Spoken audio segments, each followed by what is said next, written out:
Halo semuanya, perkenalkan kami dari kelompok 4, dari kelas 23. Pada video kali ini kami akan mendemonstrasikan mengenai RBL, yaitu generator listrik berbasis induksi flux magnet pada gerak jatuh bebas. Sebelum itu, perkenalkan, nama saya Belarmina Fiaska dengan NIM 165-23107. Saya Elizabeth Rika Kristanto dengan NIM 165-23095.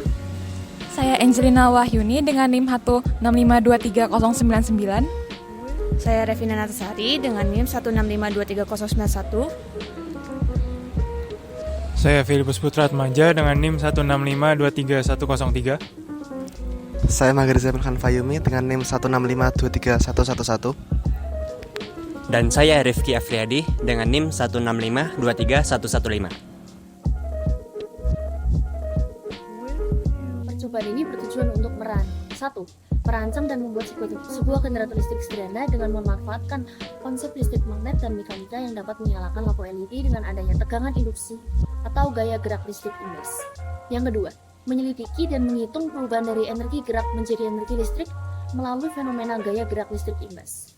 Dan yang ketiga, menyelidiki pengaruh beberapa parameter pada generator listrik yang berkaitan dengan energi listrik yang dihasilkan dan efisiensi kumparan agar dapat menyalakan lampu.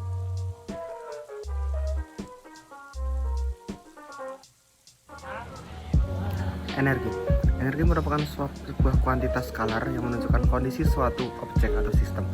Dalam menyatakan energi, satuan internasional yang digunakan adalah Joule atau J. Dalam percobaan kali ini akan dilakukan perubahan energi mekanik berupa gerak jatuh bebas menjadi energi listrik dengan menggunakan prinsip induksi magnet.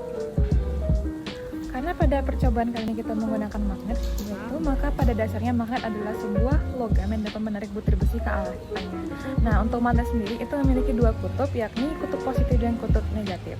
Dan di antara dua kutub ini terdapat garis-garis gaya magnet yang sering kali disebut daerah atau ruang di antaranya itu sebagai medan magnet atau disimbolkan dengan B.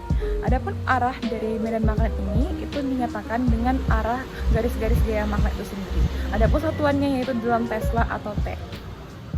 Induksi elektromagnetik adalah suatu peristiwa perubahan medan magnet yang menghasilkan atau menyebabkan adanya arus listrik.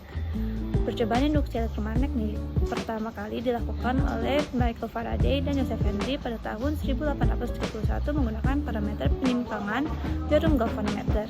Perubahan posisi jarum galvanometer diakibatkan oleh adanya arus listrik.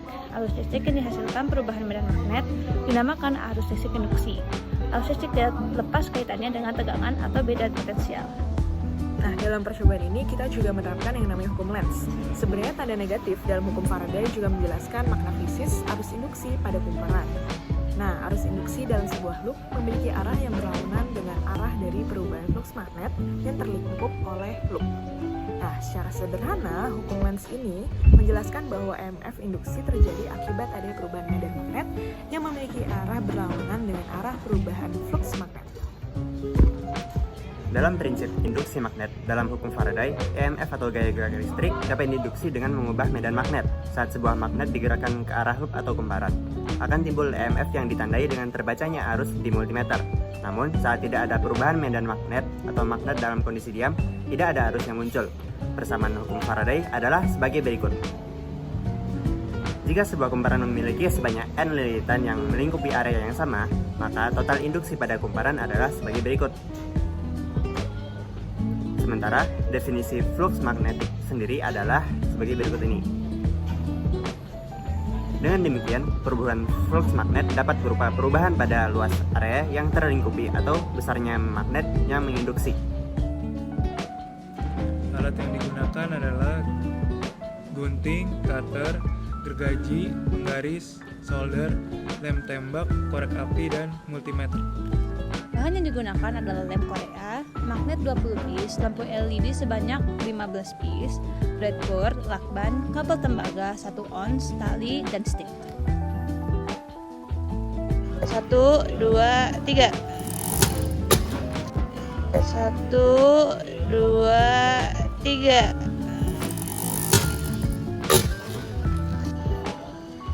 Berdasarkan hasil percobaan, dapat disimpulkan bahwa yang pertama mengenai tegangan induksi. Pada percobaan pertama pada 600 lilitan pada kumparan dengan beban 0,6 kg ada 0,328 volt. Kemudian, tegangan induksi rata-rata dari percobaan dengan 600 lilitan pada kumparan dan beban 0,2 kg adalah 0,268 volt. Lalu, tegangan induksi rata-rata dari percobaan dengan 500 lilitan pada kumparan dan beban Sekian dari kelompok 0,6 kami, kg terima kasih. adalah 0,228 volt. Dan yang terakhir, tegangan induksi rata-rata dari percobaan dengan 500 lilitan pada kumparan dan beban 0,2 kg adalah 0,178 volt. Nah, selain tegangan induksi rata-rata, dihasilkan juga mengenai energi potensial dan juga energi listrik. Nah, energi potensial untuk beban 0,6 kg sebesar 2,94 Joule, yang kemudian dikonversikan menjadi energi listrik dengan kumparan 600 lilitan yang menghasilkan rata-rata energi sebesar 0,0158 Joule. Kemudian yang kedua, energi potensial pada beban 0,2 kg sebesar 0,98 Joule, yang kemudian dikonversikan menjadi energi listrik dengan kumparan 600 lilitan menghasilkan rata-rata 0,112 Joule. Kemudian yang ketiga, energi potensial untuk beban 0,6 kg sebesar 2,94 Joule dikonversikan menjadi energi listrik dengan kumparan 500 lilitan menghasilkan rata-rata 0,0077 Joule. Dan yang terakhir, energi potensial untuk beban 0,20 kg sebesar 0,98 Joule, kemudian pada energi listrik dengan kumparan 500 lilitan menghasilkan 0,054 Joule. Nah, berdasarkan persenannya, rata-rata efisiensi kumparan dengan 600 lilitan adalah sebesar 3,59% dan rata-rata efisiensi kumparan dengan 500 lilitan menghasilkan 0,90%.